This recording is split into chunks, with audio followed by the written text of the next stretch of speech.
light blocking into the frame.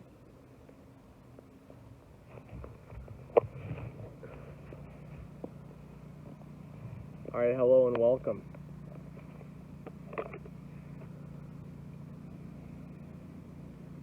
Got a little Zoom recorder thingy-majig testing out. What up, dog? Hi. Coming to say hello. What's up, champ? What's up, champ?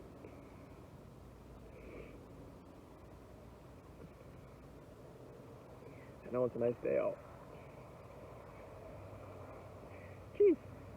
What's up, fam? Alright. Here we go. Anyways, my name is Mason, and today I decided that I would do my very first book review for you. So basically what this is that I just wanted to, like, every, couple days, trying to do like once every 2 weeks basically, I'll just bring out a new book and give you guys like a brief summary of what it's all about, all that type of stuff. And then if you like it, you can always rent it out at your local library and you can see how it's going. Basically, this one is who was Marco Polo, and how it starts out is that it just kind of like it gives the brief history of who he was, where he's from, all that type of stuff.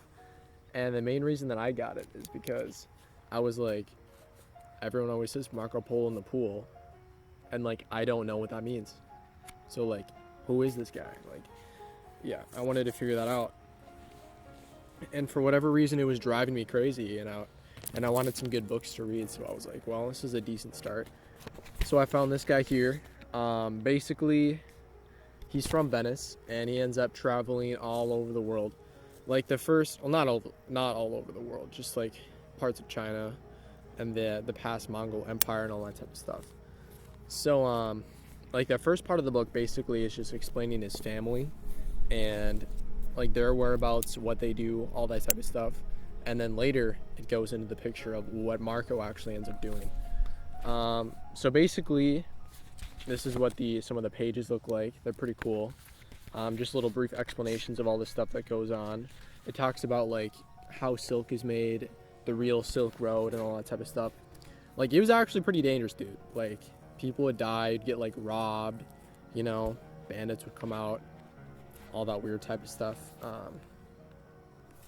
And basically, the very first guy that was around, his name was Genghis Khan. I'm sure you know all about him, or maybe you don't. Basically, what he was is that he was the guy that led all of these like bandits that were from around the Asian Empire, and he would bring them about, and he basically made a kingdom, and it was like a full-on tyranny, but he was actually pretty chill with the people that he conquered. Like, you could be your own religion, you could really do whatever you want. Like, there were obviously uprisings, but it wasn't necessarily to the extent that we saw in other places around the world. And Kublai Khan was even better with that. Like, he would basically travel around to different parts of the world, and I read this from this book, and he would be like, yeah, your religion is my favorite religion too.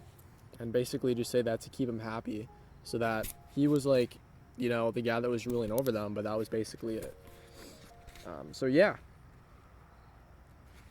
Basically, after that, it starts diving into like philosophy, about like what Kublai Khan believed in. Confucius was one of the guys that he likes too, which is kind of cool. Hi, doggy.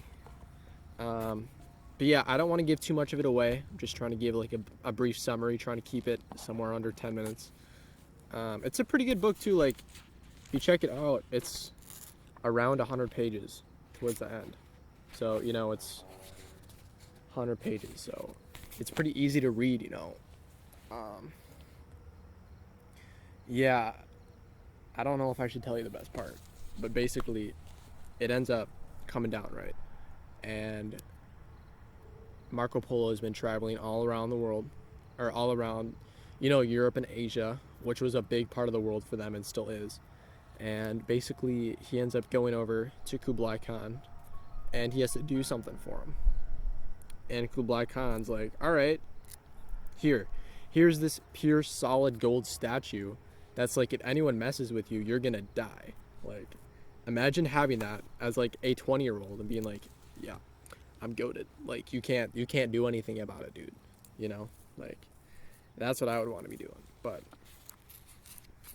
basically, yeah, it just shows how, you know, like a really big emperor of a time was still listening to all the people around that he was conquering over, and had good relations with other people, even if, you know, nowadays we thought of them as kind of being sketchy, which they were, you know, especially in those times. But like, they still did a pretty good job until the fall of the Mongolian Empire.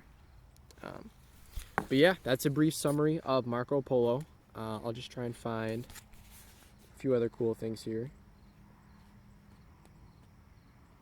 Oh yeah.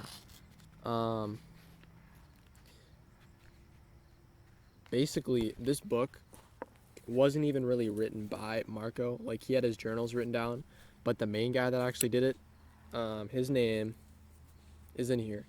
And essentially what it is that I believe they were in prison, and they literally just spent however long they were in prison writing down all this stuff, so that when they got out, you know, it'd become popular and all that type of thing. And it really doesn't go into why people say Marco Polo. Like, it just kind of came about, I guess. Like, Marco Polo, like, yeah, the mystery is still awry. Like, this book did not tell anything about that. But it is a good read. You know, it's just like a happy-go-lucky read on a lot of murder and death. But, like, it does it in a pretty good way.